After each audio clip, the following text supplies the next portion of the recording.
Well, Seth, where the heck are we? We are at the National World War II Museum in New Orleans, Louisiana, my home away from home for 15 years. And we are here at the 16th Annual International Conference on World War II. Let me see. It doesn't say it on there, but that's where we are. That's what we're here for. I think so. It's been a good show so far. Today is Friday, December the 8th, 2023. You got in late last night. I was here earlier in the day, yesterday, and then all day today. We're going to take you guys through some of the exhibits in Road to Tokyo, which is in the Campaigns Pavilion here at the National World War II Museum. Road to Tokyo, obviously appropriate for our show, so that's what we're going to do. If you ever have the opportunity, come check this place out. Yeah, now that's one of how many? 3 pavilions here at the museum? God, I don't even remember anymore. So you got over there, across the street, you have the original pavilion, or the original building, which was a brewery. I always have to point that out because this is New Orleans, you know. That's where the original D-Day galleries are. That's where the home front galleries are now, which we called, the museum calls the Arsenal of Democracy. And it talks about just that. The Arsenal of Democracy covers Pearl Harbor, fall of the Philippines, all that really early war stuff. Talk about the Manhattan Project, talk about USS Indianapolis in there. And then it's kind of smack in the middle of the museum for good reason. Of course, there's the Campaigns Pavilion, which is right here as we're standing here filming this next to our buddy Chet here. And that covers the Road to Tokyo and the Road to Berlin. That's the PTO and the ETO, and that's all the combat. That's the heart and soul of the institution. That's where the oral histories live. That's where the artifacts live. That's where the story of the war is. Behind us here is the, the Stage Door Canteen. There's 2 restaurants in there. There's a gift shop. There's a theater. Offices and other stuff that nobody wants to see, least of all me. The building to our left behind us is a monster, and it is cool. It's impressive. It's a U.S. Freedom Pavilion, the Boeing Center. That covers what we called it LSA back in the day, Land, Sea, and Air. And it covers everything in regards to that. That's where the World War II Museum's macro artifacts are, the big stuff, the tanks, the Sherman tank, SPD Dauntless. That, no surprise here, was assigned to Bombing Squadron 10 and flew off the USS Enterprise. I wonder why. Actually, I had no choice in that. But I swear to God, but it was really cool. Please do not lean on sculpture. Hey, that's directed to me. But there's all kinds of cool airplanes in there. That's where the USS Tang exhibit is. It's a really neat institution. And of course, the last building that just opened up is directly behind the camera in front of Bill and I right here is the Liberation Pavilion. Of all the buildings on campus, that's the only one I didn't work on. But it's brand new. It is brand new. It opened last month. It's pretty good. You walk through it today. A colleague of mine and I walked through it today, and it's very moving. Yeah, it is. Very moving. Yeah, so we're only going to take you through the Road to Tokyo exhibit. We are the unauthorized history of the Pacific War, but we love our museums. Well, you work at one. I do. Right? I do. And so we encourage all of you to get down here to New Orleans if you haven't already done it. By the way, we met several of you here. Yes. Thank you for coming and saying hi to us. Thanks. It's wonderful to see so many people show up at this conference who watch the podcast. It's encouraging, too, to see that many people show up for a conference on World War II, because unfortunately, as you well know, especially with your dealings with the Indianapolis, most of those guys are gone. Not all of them by any means, but most of those guys are gone. And the way to keep their memory alive is through museums like this, through museums like mine up in Camp Shelby, and through conferences like the one we were attending. The oral histories that you recorded while you were here. Yeah. And it's just remarkable. There is, I met already one 101-year-old veteran of the European Theater of Operations, George. I think you know George. And I think there's a PTO veteran here as well, but I haven't met. I've seen a guy walking around. I haven't had a chance to talk to him yet, but I've seen a guy walking around too, which is pretty good. Again, we highly encourage you to get here. We're going to show you a tiny fraction. We don't have the time to take you through this entire museum. I was able to do that in Hawaii because it took an hour. This would take all day, and we want to get back to the conference. It would take several days. Exactly. Several days. All right. Well, Chester, what do you think about that? Yeah. He's as stone-faced as he ever was. He appreciates it. Yeah, he does. Appreciates it. So on behalf of Chester Nimitz, thanks to everybody who's been watching and we'll see it. Taking pictures of. Okay. All right, so here we are in the National World War II Museum in New Orleans, Louisiana. We are currently standing in the Road to Tokyo Gallery, which is part of the Campaigns Pavilion. The Campaigns Pavilion here at the National World War II Museum covers the fighting part of World War II. We cover the infantry campaigns, we cover the air campaigns, and the naval campaigns. For those who don't know, I was one of the chief historians here for 15 years. A massive part of my job here at the National World War II Museum was to build the archives and build these exhibits, create these exhibits from scratch. And we're going to take you around through here briefly and show you why some of the things are the way they are, show some, well, probably not show the oral histories, but point them out, and you'll see, you'll probably recognize some names in there that if you've listened to our show or seen our show, you'll recognize some of these names, and you'll understand why we feature them as we go through. So, we introduced this aspect of the Road to Tokyo, the Pacific Galleries of National World War II Museum. In the best way we could, we tried to make a facsimile of the bridge of a naval vessel. And appropriately, the bridge of the naval vessel that we chose is none other than USS Enterprise CV-6. I don't know anybody who would have made that choice. I have no idea who may have put their finger on the dial there to get that done. But there's a really cool artifacts in here. And if anybody's a collector, of which I'm not really, you'll know that anything from USS Enterprise is almost impossible to find. And there's an artifact in here we're going to show you in just a second. It is literally one of the coolest things that's in this entire institution. All right. I'm shocked that it's the Enterprise. Yeah, really, no kidding, huh? Yeah.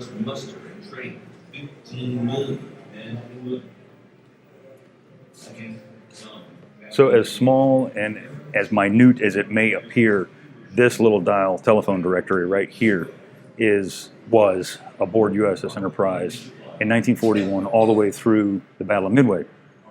The ship was so big that they had, they had telephones in each of the officers' staterooms, much like that one that's sitting right there. And officers could call one another to check in and say, hey, Bob, where are you, or whatever. And unfortunately, the book is not open, but if you were to open the book and look inside the book, there's a phone number for Admiral William Halsey's stateroom aboard USS Enterprise. Dusty Cleese, who, of course, Battle of Midway fame, Earl Gallagher, Wade McCluskey, all their names are inside that book. So this thing was aboard the ship when those guys were serving on the ship. And it is incredibly cool. The only thing, when we put this in here, the only thing I wish we had done was open that sucker up so you could see the names in there, because it's literally a who's who of United States Naval Aviation from December 7th until after the Guadalcanal campaign. It's absolutely incredible. It's one of my favorite artifacts in this entire place. I'm going to jump in here, Seth, because this is a uniform that many of our viewers may not be familiar with. Those are called aviation greens. Yes, the aviators not just had brown shoes and the black shoes, and the surface guys had black shoes, but they also wore a completely different uniform. And this is obviously the lieutenant commander. This looks a lot like a Marine uniform, but it's not the same. Right. And of course, you got a chief petty officer's dress blues here, and Navy lieutenants, choker whites or service dress whites. I suspect these are all from crew members. Honestly, I'm going to sound like a fool here, but I do not recall. Yeah, well, they look been a old long enough. time. These are all original, yes, yeah. no doubt. But some of these, so this guy here served, Roland Broussard, this is a Louisiana native, you can tell by the last name. Okay. He served aboard the USS Adhara. So what we did when we constructed these exhibits is we tried to tell the story, specifically we're just going to stick to the Pacific War for obvious reasons. We tried to tell the story as it evolved chronologically. And you'll see, the first gallery that you walk into here is a place in the museum that we call New Naval Warfare. Because you got to remember, in the late 1941, early 1942, carrier warfare and submarine warfare, which we cover around that corner, was new naval warfare. So, it's all new to the United States. So we're looking at it from that aspect. We're also covering the chronological defeats, not in heavy detail here, because we talk about that in another portion of the museum's galleries. In the background, my phone's going off. I'm sorry. Okay. But we could. So in the aftermath of Pearl Harbor, President Roosevelt. Well, it's December 8th as we're recording this. Correct. So we're one day late, but I was in Timely. Washington It's yesterday. timely. It's very timely. Yeah, it is. Dedicate the vast And majority of the you were in the middle of that, though. to defeat the Nazis first. In the meantime, the United States intends to send just enough troops to the Pacific to prevent Japanese advances. Within days, Japan upsets the strategy. With an insatiable appetite for land and resources, the Japanese continue to sweep across the Pacific. You don't have a lot of Japanese footage, do you, Seth? Say again? Do you have a lot of Japanese footage? We have some, and you'll see some scattered throughout here. So that was another part of my tasks when we were building this thing, was to provide all the footage. And you'll see, if you have a sharp eye for archival footage, which is a special talent in and of itself, you'll recognize that every piece of footage that you see as this exhibit unfolds is timely to that time period. So every single shot you're seeing here is pre-June 1942. And because I'm such a dork, I made sure that it was like that. So as you go through, you don't see anything that's out of time context. You go to the Battle of Midway Gallery, everything you're seeing is June 42 or behind it. And beyond, okay. Yeah. And by behind it, I mean previous. Yeah, I understand. But yeah, there is some Japanese footage where it's appropriate, like here.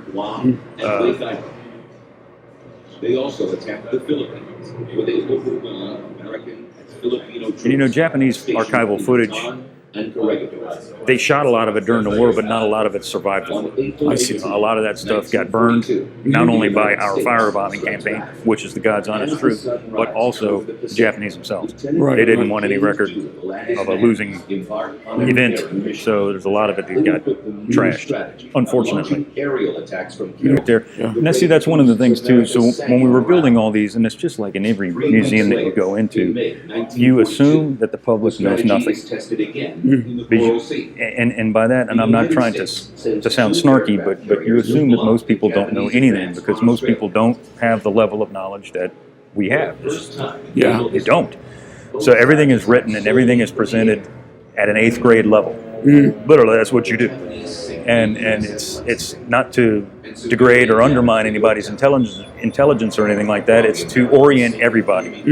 You want to get the same message across to everybody. Yeah. So people that watch our show, they're going to look at this and go, "Well, I know that." Well, yeah, you do, but the 17-year-old does not. Yeah. You know. So and that's the way we present things. Yeah, our viewership is not representative. No, not at all. Not at all. Not at all. So, and another thing that we did as we go through here, and this is all throughout the entire museum, is that of course we did oral histories. You know, we did a lot of oral histories, and there's oral histories that you're going to see in some of these exhibits.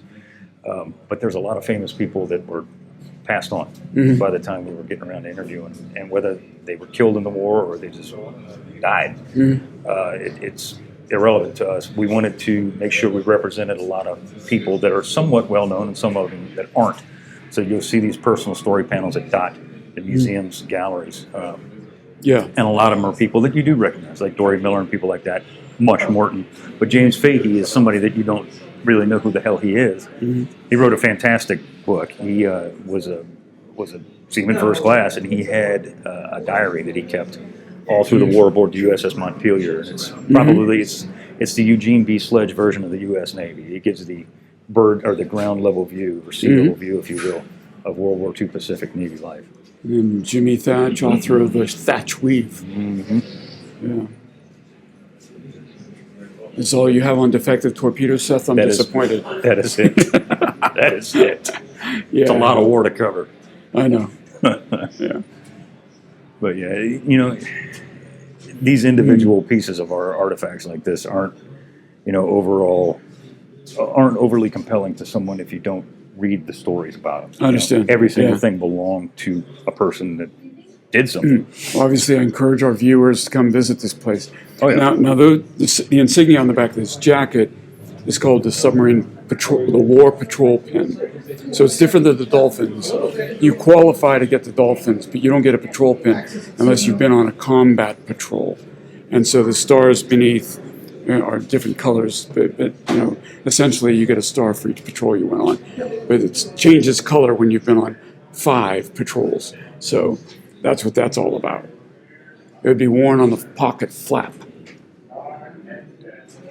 So, keeping with the Enterprise theme that's going to continue, this is a representation, a facsimile of her scoreboard in 1942 from the beginning of the war to the end of the Guadalcanal campaign. And there are pictures of this very thing. And I believe the original is in the Washington Navy Yard's U.S. Navy Museum, if I'm not mistaken. And I watched a girl hand paint this. All this is hand painted. And if you look at an original image of this compared to this, it is identical. Wow. The girl could have been a fantastic counterfeiter because she did an amazing job. Wow.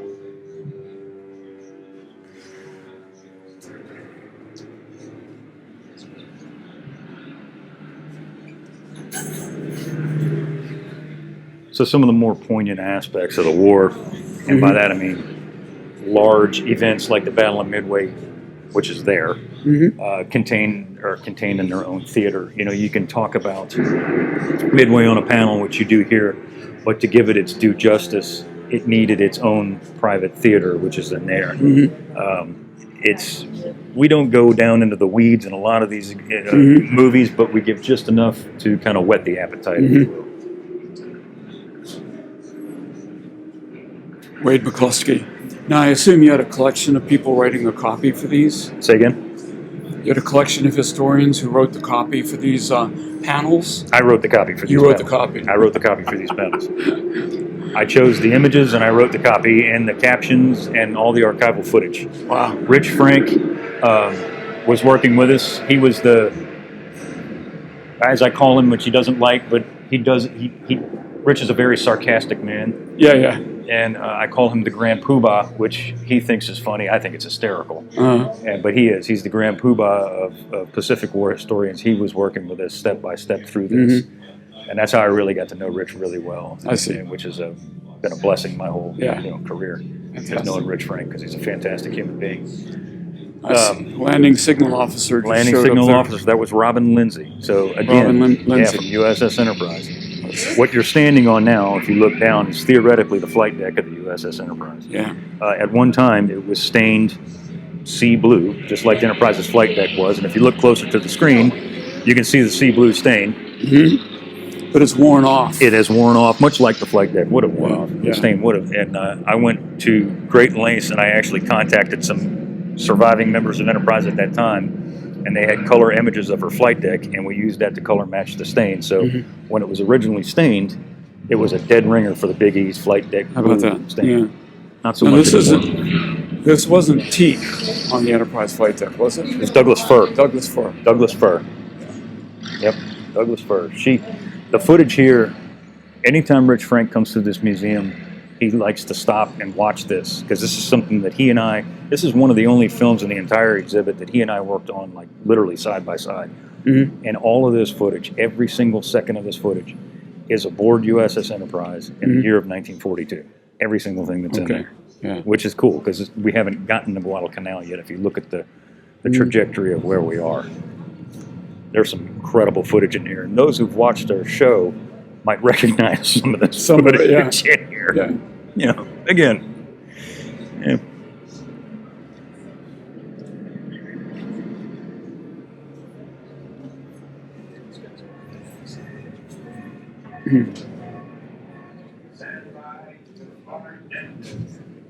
Yeah. And Dixon, I don't know his story. Robert Dixon. So Bob Dixon was a commanding officer of Bombing Squadron 2. And Scouting Squadron 2, VS2, aboard USS Lexington, CD2 at Coral Sea. Bob Dixon flew the strike on Japanese carrier Shoho, and he's the one that sent the famous message back to Lexington, Scratch one, flat top. Right. Yeah, that was him. That was Bob Dixon. Right. So come over this way. Okay.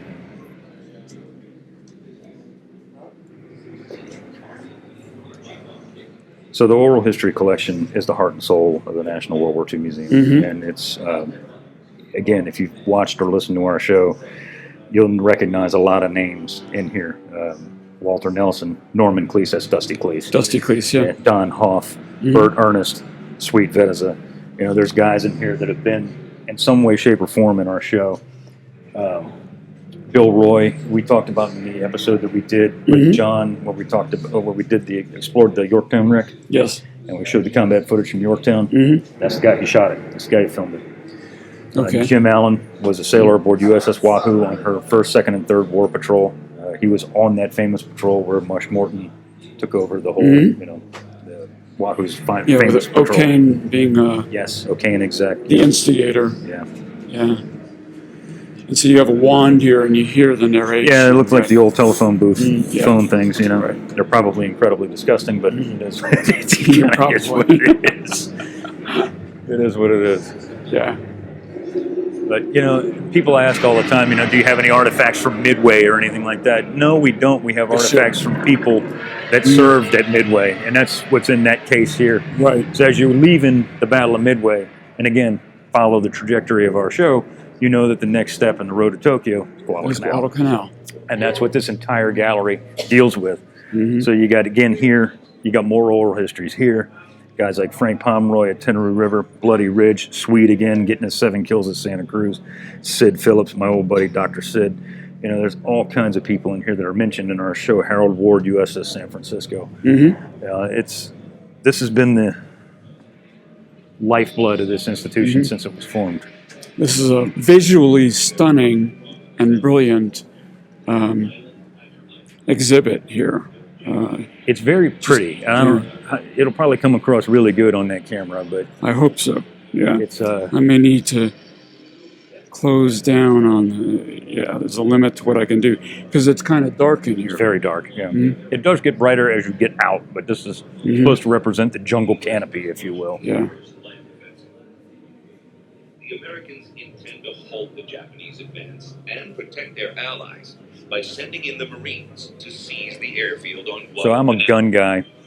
I've always been a gun guy. Always will be a gun guy. Yeah. And the weapons in here, every single weapon that's in this case is fully functional, including the Johnson rifle. Oh, really? There's 2 weapons in here, well, 3 technically, that are absolutely incredibly cool, one of which is the Johnson. The one up below it is that 1918 BAR. It's one of the finest examples of a 1918 BAR in any museum anywhere. The third is that Model 55 Rising submachine gun right there with the folding stock because, and I do not remember the gentleman's name, but he carved his name on the side of the wood, on the side of the foregrip, if I remember. And we tracked his name down, and that weapon was used by one of the first Marine Raider battalions at Bloody Ridge. Oh, really? That is a combat-used Rising submachine gun from Bloody Ridge, from Edson's Ridge on Guadalcanal. Holy cow. Yeah. Talk about the Springfield. So that's the 03 Springfield. That's the 1903 Springfield. Of course, introduced, no surprise here, in 1903. Used in World War I. Not as often as people think. The famous movie Sergeant York. Sergeant York shooting in 03. In reality, he shot in 1917. But regardless, the 03 is what was given to the United States Marines and the United States Army at the beginning of World War II. There were more M1 Garands that were available than most people think, but when the Marines hit the shore in Guadalcanal, that is what they were armed with by and large. All of these weapons, actually, specifically the 03, the Thompson, and the BAR.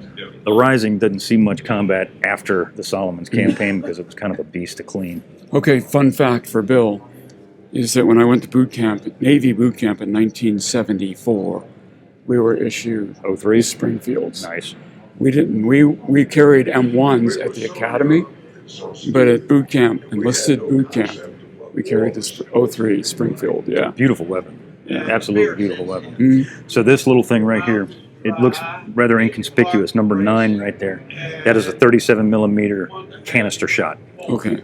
We always talk about the 37 millimeters at Tenerife River. Yep. We talked about them on the beach at Saipan when the Japanese made that tank assault and the infantry assault, and the 37s are blasting away with canister. That is a canister round in a 37 millimeter. It's an enormous shotgun shell. Yep. Literally. And devastating. Absolutely. And that's a 37 right here. That's the gun that shoots. That is the weapon. Yes, that is a 37 millimeter anti-tank gun.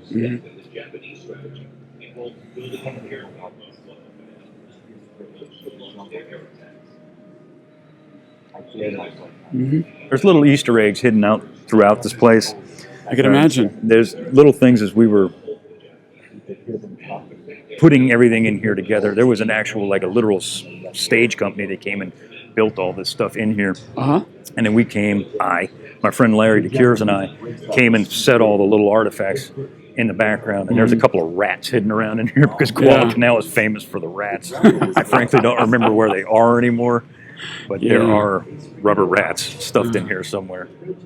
But the coolest Easter egg that nobody knows, or if they do, it doesn't click, is actually back here.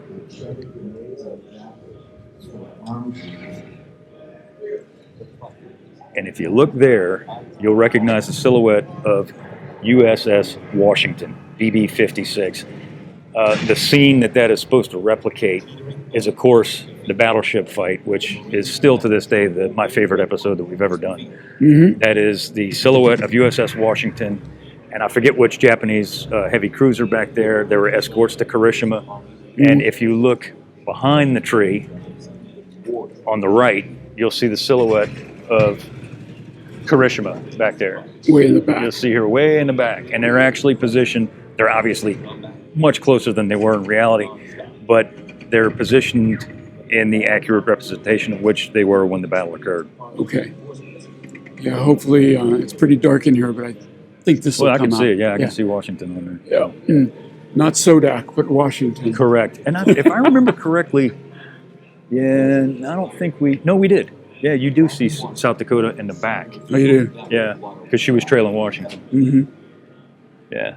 But again, nobody can see it back there. Nobody knows it's there. You like battleships? Yeah, just a little bit. I like the submarines. Yeah, for sure. I don't know why. And who's that dude? That would be William F. Halsey. Yeah. He was an ugly guy. I'm sorry if I'm insulting any of his family members, but he was not a handsome man. So, of course, the gun here, the weapon here is a 1917 A1 water-cooled machine gun.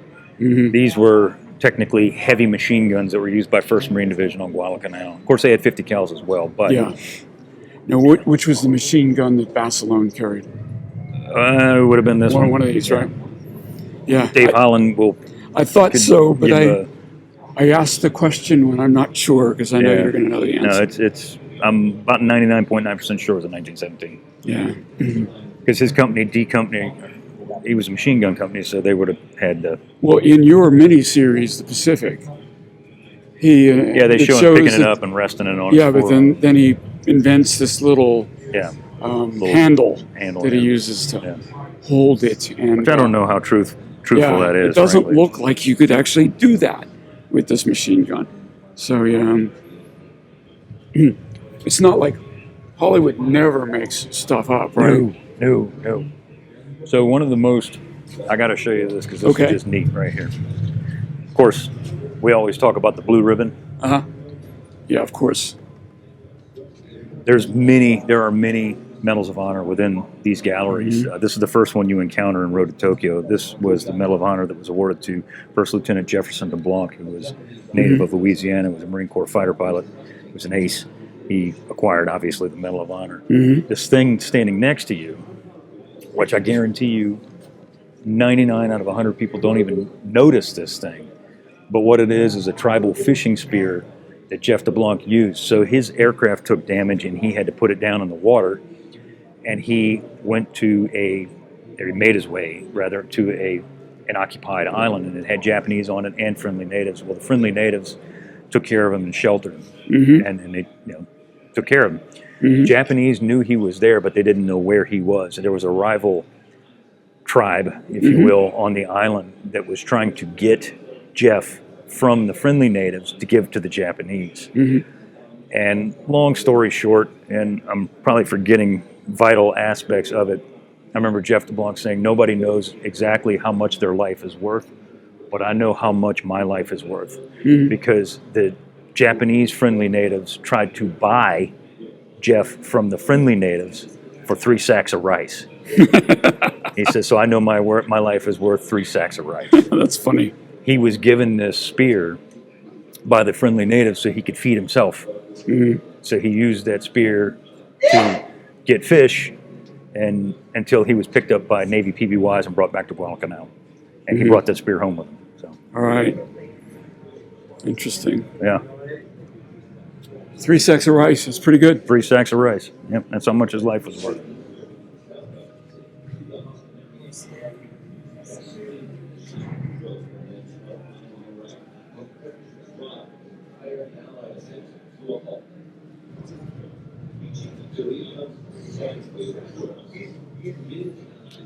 A map. Our viewers always want to see maps. Yeah, they do. So the former president of this museum, Dr. Nick Mueller, the great guy, Dr. Mueller was a fanatic for maps. So our viewers would absolutely adore Dr. Mueller because he insisted that maps be placed literally everywhere throughout these exhibits. And that's probably why I have an aversion to maps. It's because of Dr. Mueller's insistence that everything has to have a map. God love him, though. He's a good dude. Good dude. So we try to, this is kind of, if you will, this is kind of halftime in the exhibits. You know, and it's kind of like what we did in our show. You know, we poured all this effort into 1942. We talk about Guadalcanal and all that stuff. And then, obviously, there's a lot that goes on in 43 in the South Pacific. And some of that stuff, unfortunately, we did not have the room to cover in here. And this is kind of the catch-all gallery. This is where we talk about CBs and medical surgery and tropical diseases and everything else that goes on in the Pacific. Uniforms. And of course, for gun guys and uniform guys and gearheads, this is like the end-all, be-all right here. Yeah, and of course, the Marines call their uniform, their combat uniform, dungarees, just like the Navy called theirs. Yeah. And that evolved.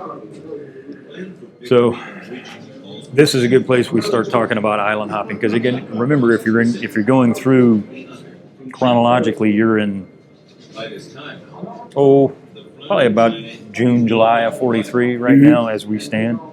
And we're starting to talk about that island hopping campaign. We do address some of the South Pacific islands that we talked about in the Solomons, like Bougainville and places like that, in here. But then as we roll through here, we start hitting the Central Pacific Drive. There's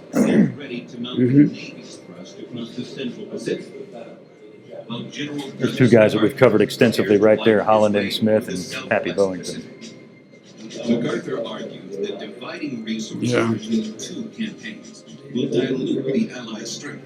And we had kind things to say about Holland Smith. The American people Yeah.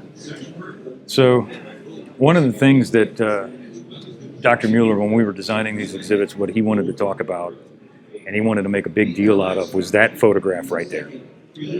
That photograph that you see, of course, was taken by Marine Corps combat cameramen aboard Batio, and that was one of the images that was sent back home to the United States. Right. And you can imagine, as a civilian, thinking that everything's hunky-dory and you're sitting there eating your steak on a Sunday morning, steak and eggs, and you open your newspaper and you see that. And it's going to be a smack right in the mouth. Or you're going to the movies to see Bambi. I don't even know if that is chronologically correct, if it was out by then.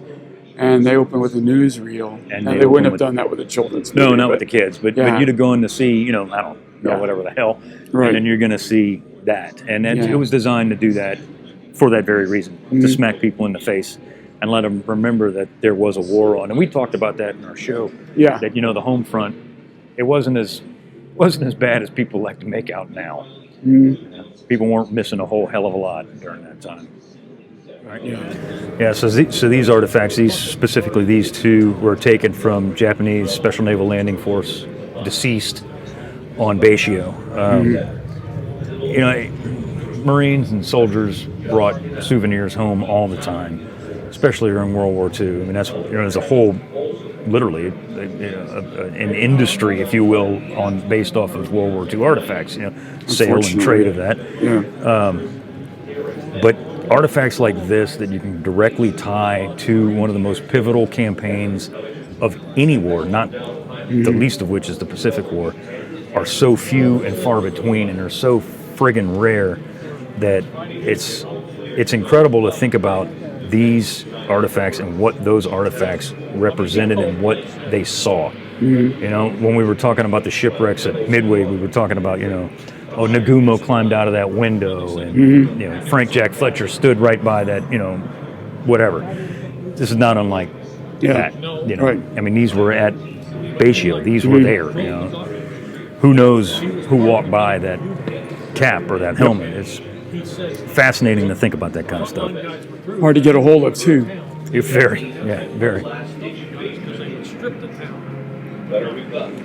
So this is an aspect of the war that we have not touched on at all, but it all fits into the whole theme. This is the CBI, you know, China-Burma India Theater, and of course the big P-40, you know, flying tiger warhawk above us. It's a pretty obvious representation of that, and it's definitely a topic we're going to have to cover in due time.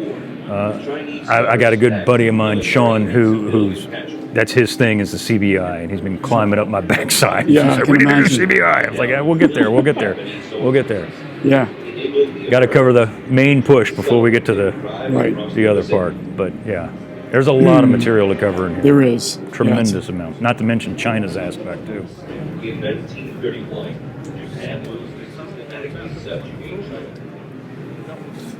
Yeah, a couple of them we sometimes goes off. One of them I think is Previous invasion after another.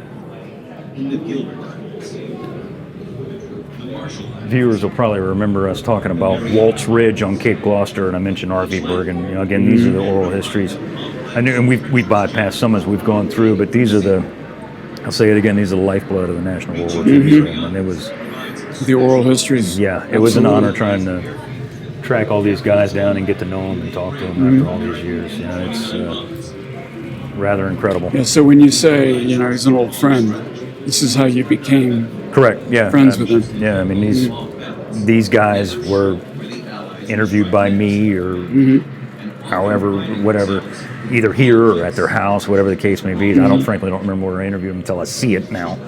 I think I interviewed Birdie here at the museum. But yeah, no, these were people that, yeah, this was done here. But these are people that I came to know, not just one time, but for years. You know, with very few instances, I would keep in touch with these guys all the time. You know, exchange Christmas cards with them, go see them when I was in their hometown, even if I wasn't there to interview them, whatever the case may be. They were absolutely astonishing human beings, all of them, every one of them. Yeah.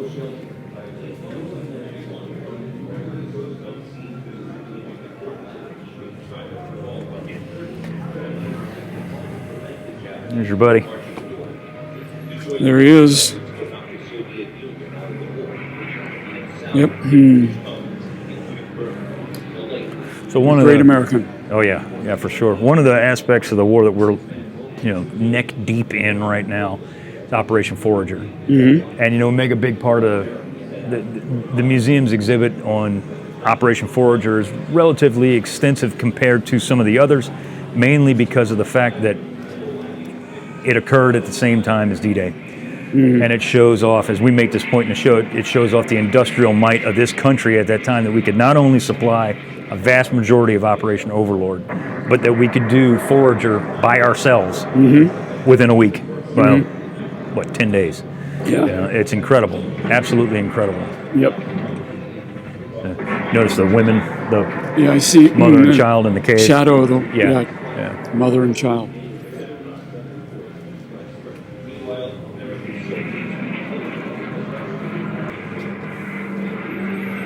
Alex Mission Brash. Beyond Darkness. Yep. Keith Renstrom talking about Marpy Point. Mike Mervosh, Jake Bramage, Alex Frashu, Ralph Weymouth. That's, unfortunately, that's the way it is. So the Philippines takes up a huge portion of the galleries, if you I can imagine. for obvious reasons. You know, Leyte Gulf. This is the only major urban combat that the United States sees in the Pacific, is of course in Manila, which we've yet to cover, but we're going to. So, But you name he who shall not be named. Indeed. Well, you have to. You know, you got to talk do. about him. You do. You got to talk about him. We have fun with MacArthur, but he was Huge a part force of to it. be reckoned with. Yeah, huge part of it. Huge part of it. So we're going to be talking someday about Leyte, and there's a good map here. It shows you how, you know, where all of the invasions leading up Yeah, to I mean, Luzon. if you just look at this, that's a lot of freaking territory. There's like to 5,000 cover. islands. It's I can't remember ridiculous. how many islands. And I mean, we landed here. We landed here, here, here. I mean, it's in other places in between, but these are just the major landings. I mean, it was, if without looking at it too deeply just right now, it was a tremendous operation. Absolutely tremendous operation. There's another Medal of Honor here. Another Medal of Honor, yeah. That's Art Jackson's Medal of Honor from Peleliu. Art was a good friend of the museum. My brother in arms, Tommy Lofton, went up to Art's house and brought that medal back from his wife, Miss Sally. I don't remember exactly when, but I remember they put that sucker in there the day before we opened these galleries. Oh, really? Yeah. Yeah, I mean, we talked when I did my Submarine Museum of the Pacific walkabout. We talked about the fact the Medal of Honor, one of the submarine COs was in there and was stolen, never to be recovered. So they have increased the security measures. Oh yeah. So this is a guy we're going to talk about in the future, Robert Prince. Right. Robert Prince, of course, was 6th Ranger Battalion, United States Army. He led the Cabanatuan raid to free the American prisoners of war that were captured at the, the fall of the Philippines in 1942. And he led that raid with such precision and expertise that, if I remember correctly, and this is off the top of my head, there were no Americans killed in action when they stormed the camp and got the POWs out of there. There were guys that died later of wounds, but there was nobody that was killed in the actual During fight. the raid. Right. Yeah, it was literally, you could not draw it up any better. And the dude was just a badass to the hardest core. Incredible guy. Absolutely incredible guy.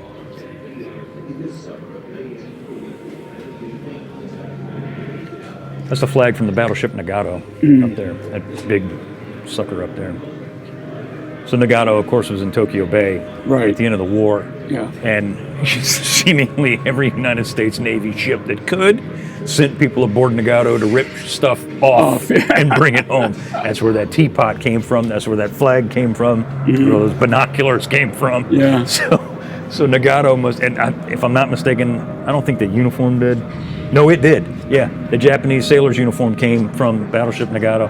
So that thing must have been stripped to the studs by the end of the occupation. And Nimitz had one of those pairs of binoculars installed at his house when he was retired.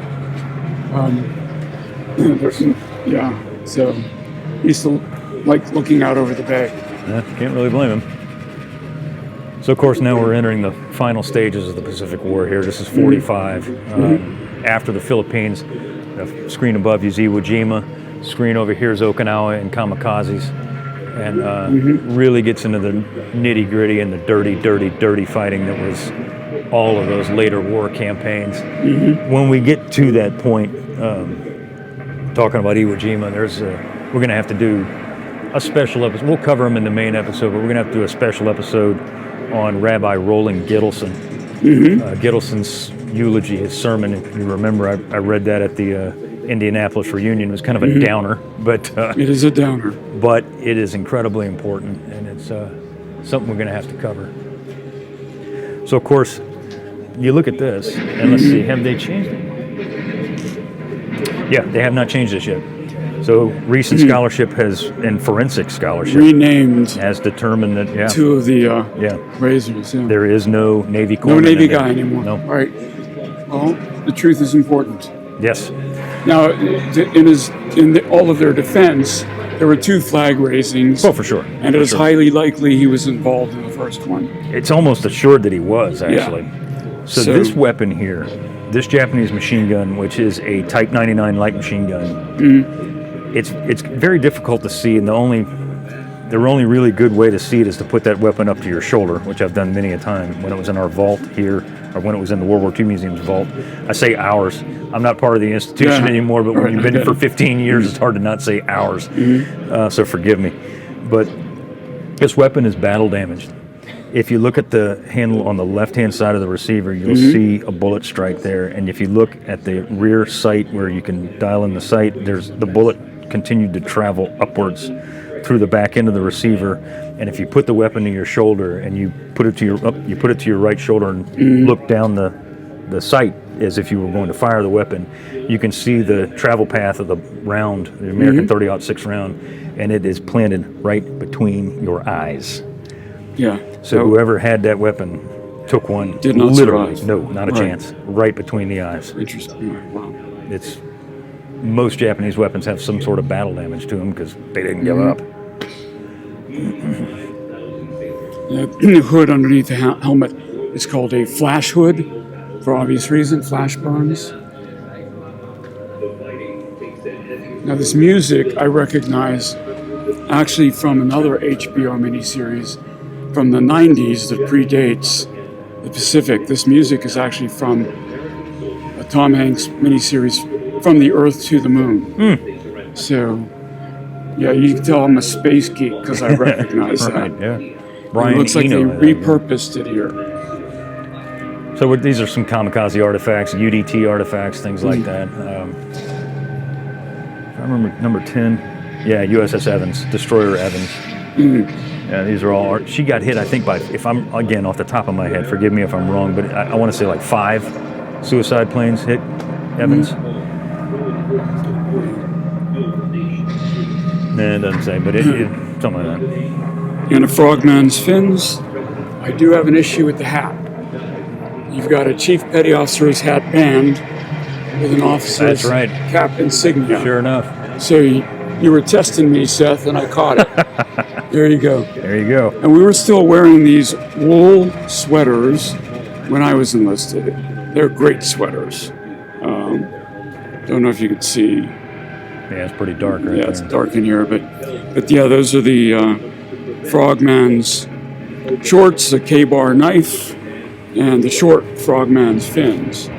So I assume this JG's uniform is from a frogman as well. UDT. No, he was aboard USS New Jersey, and that can be kind of confusing when you're looking at some of these things. You see a grouping of things, and then you see a uniform, and you assume that it's connected to the same person.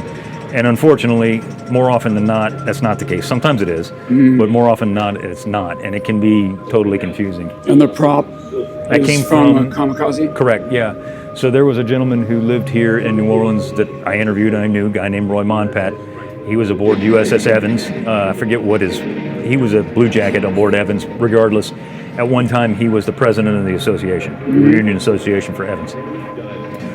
And as the association was dissolving due to not many participants being around any longer, the association gave all of the artifacts that they had to this institution and the USS Alabama in Mobile.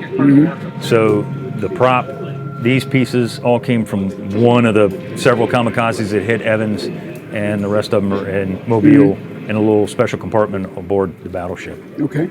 And that prop weighs about 150 pounds. I can imagine. That thing weighs a friggin' ton. Yeah. But yeah, I mean, again, it's a repeating story, but you see a lot of these personal stories that are people that are either deceased or were famous at the time, like Father Joseph O'Callahan, things like that. And one of the talks today at the conference, Yeah. one of the talks today at the conference is about how the war didn't end when the war ended. And I'm not going to talk about that right now, but it's a great point that we want to talk about at the appropriate time. But yeah, you're pointing to submarines here, drawing the news from a logistics standpoint. And Gene Flucky, who I got to know, talked about that. Submarine campaign in general. Subs are covered in this gallery, not unlike we cover them in the show. They're scattered throughout where appropriate. You don't see a lot about them. You see a lot about them in the very beginning because it's that new naval warfare that I was talking about. And then you don't see a lot about them until you start getting into 1944 for good reason, frankly. I mean, there were, as we know, the first few patrols weren't all that successful. But by 44, 45, they're really starving Japan to death. Really are. This is something we covered on, I forget which episode it was, but R.K. Morgan was a pilot of the Memphis Belle and then became the pilot of that airplane, Dauntless Dottie, So it's interesting to know that Memphis Belle was named after his then girlfriend that he was engaged to. Morgan was a bit of a philanderer, shall we say, and I cannot remember her name, the Memphis Belle. I can't remember her actual name. Right. But she basically said, "No, the hell with you," and she left. And then he wound up meeting Dorothy, married her, and named his B-29 Dauntless Dottie after his wife. Yeah, now we've got just the 2 photos, Hiroshima and Nagasaki. We covered those. They talked about the fact I've been to both. Yeah, and you'll see, you'll see some of the imagery Tokyo here. It's firebombing. some pretty hardcore stuff. Yeah. Because this covers what we did to Japan at the end of the war. This is Curtis LeMay's fingerprints. This isn't strategic bombing. This is just firebombing. I mean, this is just torching Japan to the ground. Yeah. Famous quote: "You win a war by killing people, and when you kill enough of them, they give up." Yeah. But these images right here are why we firebomb Japan. Absolutely. These right here. So I have a friend, son of USS Indianapolis survivor.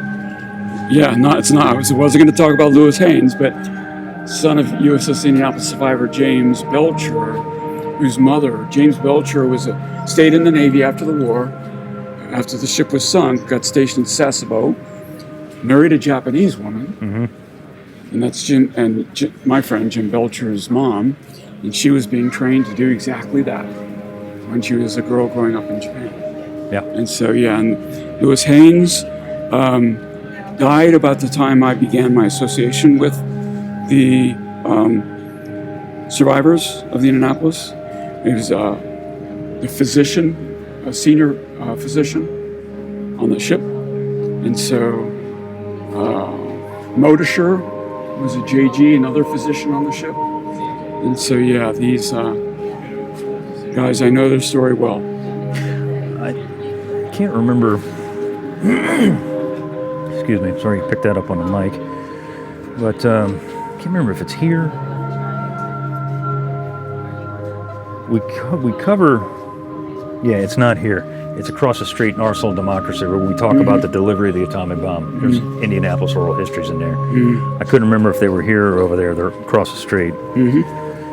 But I mean, these are a wealth of. Oops. These are a wealth of stories here. I mean, all these guys.